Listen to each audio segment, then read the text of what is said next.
As you can see, there's two videos. I have part 1 and part 2 of how to choose a good listing agent to help you sell your property. You can see that there are a lot of aspects to consider, and I probably haven't covered all of them.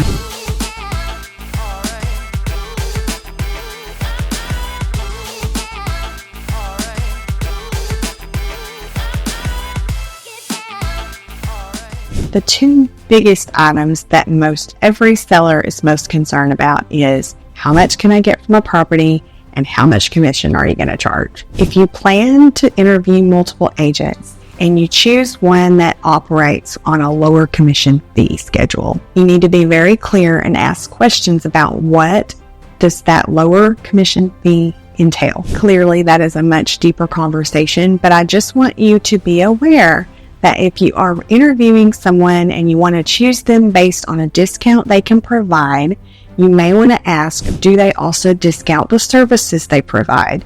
Because at one level they may offer a bigger package, at one level they may offer a little less. This is a much more complicated conversation and really should be person to person to discuss. However, just be a little wary of an agent who may be willing to significantly cut their commission just to get the listing. And I would also suggest staying open-minded to working with an agent who charges a full fee, but they don't compromise their fee, and they won't compromise when it comes to negotiations for you to help you net the most proceeds at the end of the sale. I see it all the time. There are agents who will undercut their commission, and then how hard do you think that they're going to fight to help you get your property sold? Competition is fierce. There are a lot of agents in any area, but I would highly suggest making sure that you know, do their services decrease when they offer a smaller fee? Also, do you really want to work with the agent who will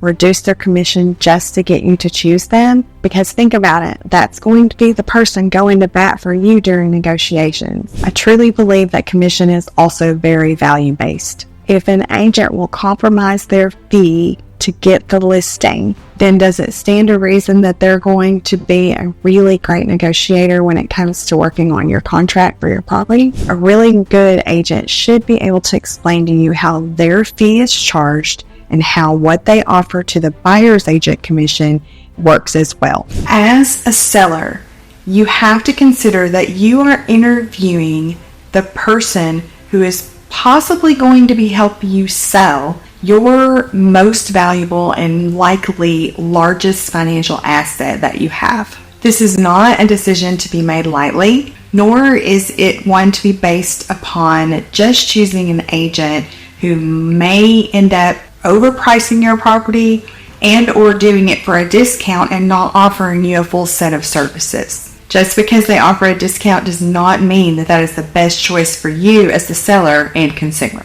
With this decision, you are looking for a top-notch listing agent, one who knows how to market your property properly. As a seller, one of the biggest questions you should probably ask anyone you're interviewing is, how are you going to be marketing our property? What is the marketing plan to make your property stand out amongst the competition? If they cannot immediately bring up a list and talk to you about different bullet points of their marketing plan, then they might not be quite prepared to help you sell your property. As I mentioned before, most sellers are worried about what is the sales price and what is your commission. But another super important piece of that puzzle, y'all, is what is the marketing plan? If you're interviewing someone and they don't really have a good plan, or you can tell that they're kind of ad-libbing as they go, then you may want to interview another agent, because 100% they've got to have a plan in place. That marketing plan can also prove their value to you so that the commission question can answer itself. If you're like me, I would ask a lot of questions regarding the marketing plan.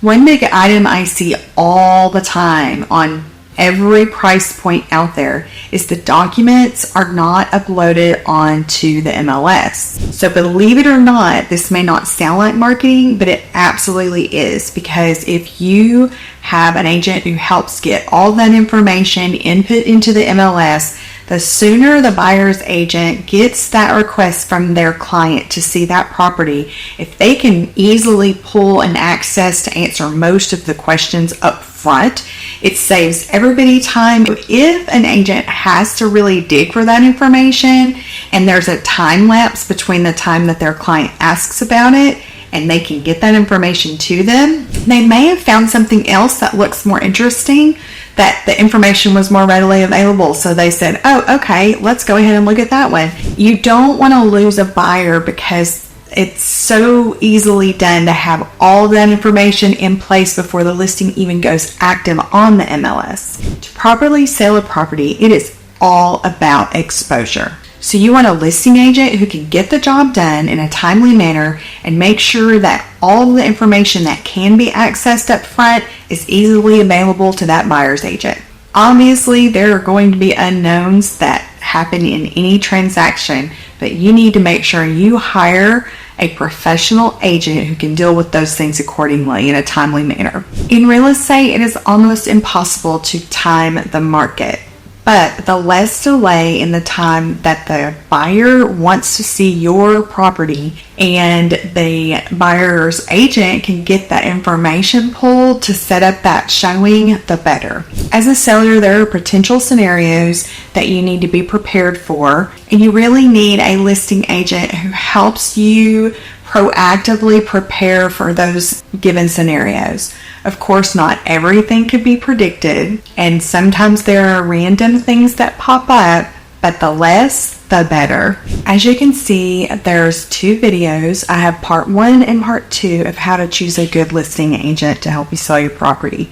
As you can see, there is a long list of items that you really should consider when you are starting to talk to someone about potentially listing your property for sale. Each agent has the autonomy to basically decide how they want to handle processes and how they want to discuss that with you. We at the Living in East Texas channel want to help you make the most informed decision that you can and help you make a good decision on who you want to help you list your property. Feel free to reach out and ask any other questions or ask for us to expound on different subjects that I may have discussed, because while I can hit some high points, it's hard to hit every scenario depending on what you're facing personally. Again, we want to thank you for your time, and please subscribe, comment, let us know if there's any videos that you are interested in seeing. And as always, we video so you'll know what it's like to truly be living in East Texas.